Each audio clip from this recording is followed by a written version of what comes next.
son expertise beaucoup d'influence. Madame. Merci. Dames et messieurs, mesdames, messieurs, bonjour. Donc, je voudrais d'abord vraiment excuser l'absence de notre ministre fédéral, Madame Onkelings, qui a été retenue à la Chambre. Il y a des questions parlementaires qui n'en finissent pas aujourd'hui. Et elle aurait vraiment souhaité être ici pour partager avec vous ce moment qui marque donc la clôture de l'année européenne du vieillissement actif, mais surtout ne marque sûrement pas la fin de notre réflexion sur la place des aînés et leur rôle dans notre société. Alors c'est vrai, on l'a dit et redit, le vieillissement démographique est très souvent perçu exclusivement comme une menace.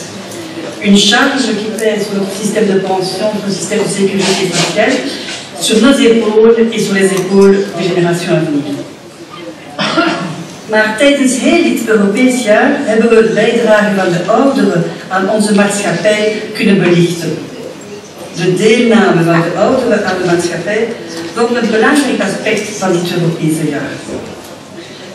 Mais quelles sont les conditions de participation que notre société offre aux femmes et aux hommes âgés en vue de contribuer à la société à travers un engagement quel qu'il soit culturel, politique, social, familial ou volontaire. Alors, comme l'a dit M. Decroix juste avant, ce conseil facultatif,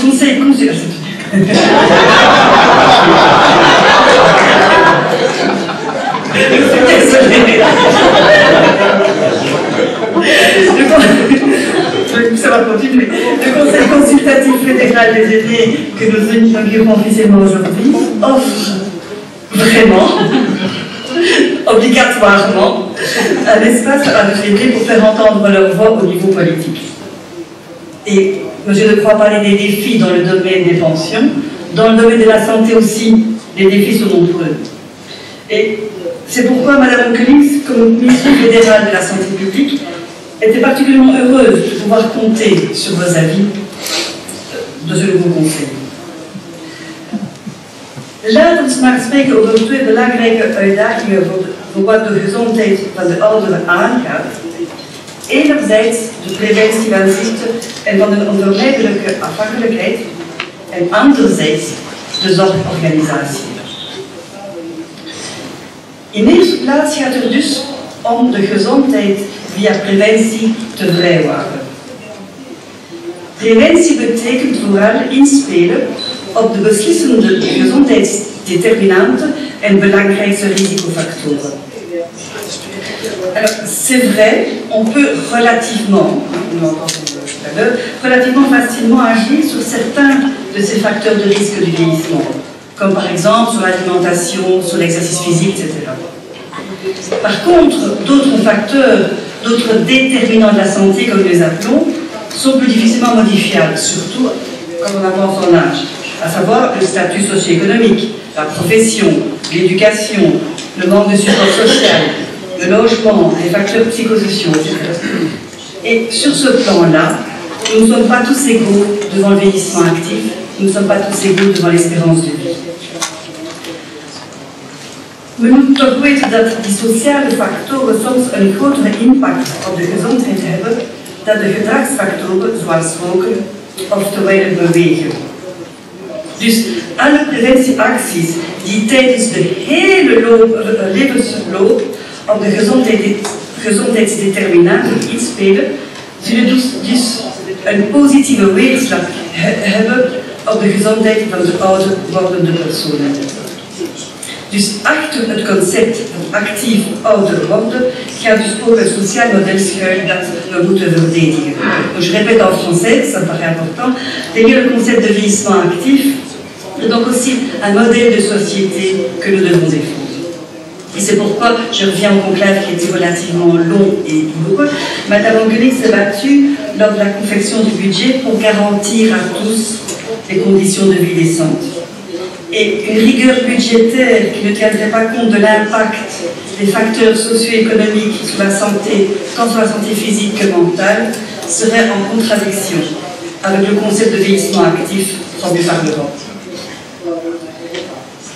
Pour nos aînés, la prévention cible de manière prioritaire les risques liés à la fragilité du grand âge. Mes collègues ont parlé de la prévention des chutes et tout ça, quelque chose de très concret par rapport à la fragilité.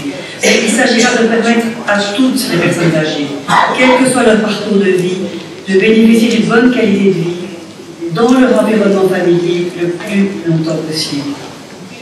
Mais ensuite, vieillir activement va permettre à la personne âgée qui devient dépendante, qui a besoin de soins, de garder la régie, de rester acteur, de garder la gestion de sa vie et de participer aux décisions et aux choix qui la concernent. Het is ook belangrijk dat men, wanneer de ziekte of de afhankelijkheid optreden, bij de zorg en dienstverlening voor ouderen met hun eigen leven houdt en hen hun leven in eigen handen laat. De behoeften verschillen. Daarom zoeken we samen met de gemeenschappen en de gewesten voor de zieke of afhankelijke ouderen innoverende oplossingen voor de dienstverlening op het vlak van de zorg en de hulp. Donc le vieillissement actif concerne toutes les personnes qui avancent en âge dans leur diversité.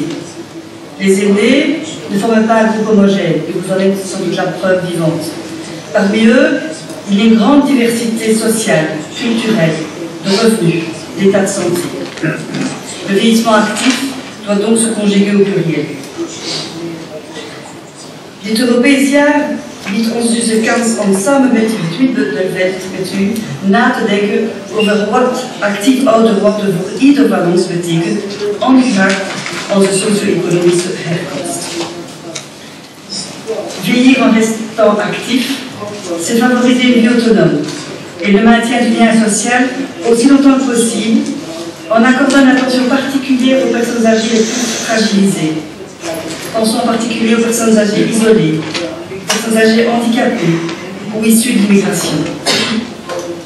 Et dans cette mission, la ministre est heureuse de pouvoir s'appuyer sur ce nouveau Conseil consultatif fédéral des aînés que nous inaugurons aujourd'hui. Merci pour votre attention.